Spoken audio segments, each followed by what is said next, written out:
માટે જોશે 1 લીટર દૂધ, લીંબુ, એલાયચી, પિસ્તા અને ખાંડ સ્વાદ મુજબ। તો ચાલો શરૂ કરીએ સંદેશ બનાવવાની રીત।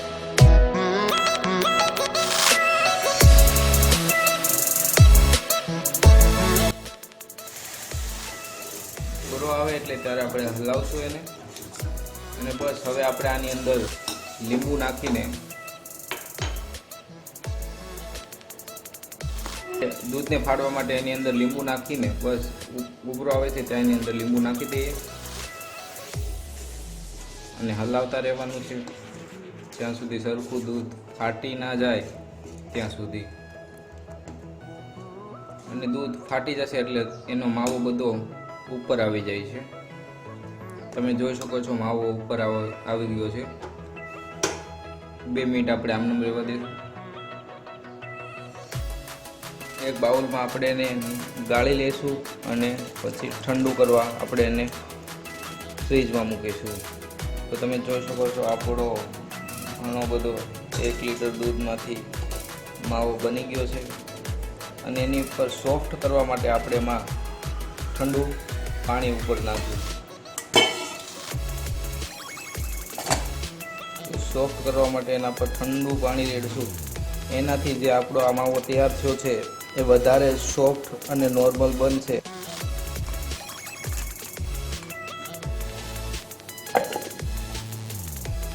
એક ચક્કર આપણે મિક્સરમાં તેને ઘુમાવી લઈશું।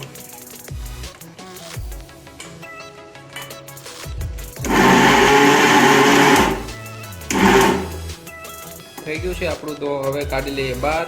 આપ જોઈ શકો છો કે મિક્સરમાંથી આપણે એક ચક્કર ફેરવીને જોયું છે તો સાવ સોફ્ટ થઈ ગયું હતું। આપણે ખાંડ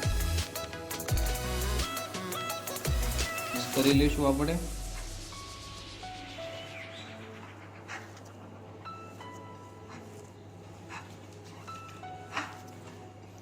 જોતા જ આ માવો જોતા જ મોઢામાં પાણી આવી જાય એવો બનાવ્યો છે જે આ સંદેશ બનાવવા માટે। અને આપણે ઉમેરી દઈશું અંદર એલચી પાવડર। તો અંદર એલચી પાવડર નાખી દઈએ, મિક્સ કરી લઈશું જેથી સ્વાદ એલચીનો બધાય સંદેશમાં મસ્ત આવે। એલચી પાવડર નાખ્યા પણ આપણે મિક્સ કરી દીધું છે ને હવે વાળી દઈશું ગોળ ગોળ શેપ આપણે પેંડાના આકારમાં આપી દઈશું। એક પછી એક બધા જ સંદેશને વાળી દઈશું આપણે।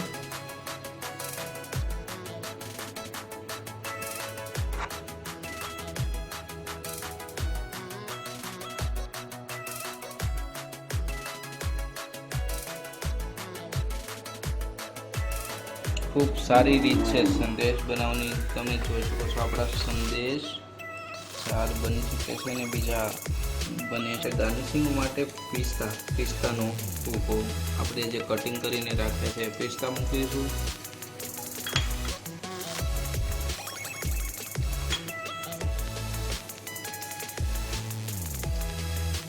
અને થોડો એલાયચી પાવડર નાખશું।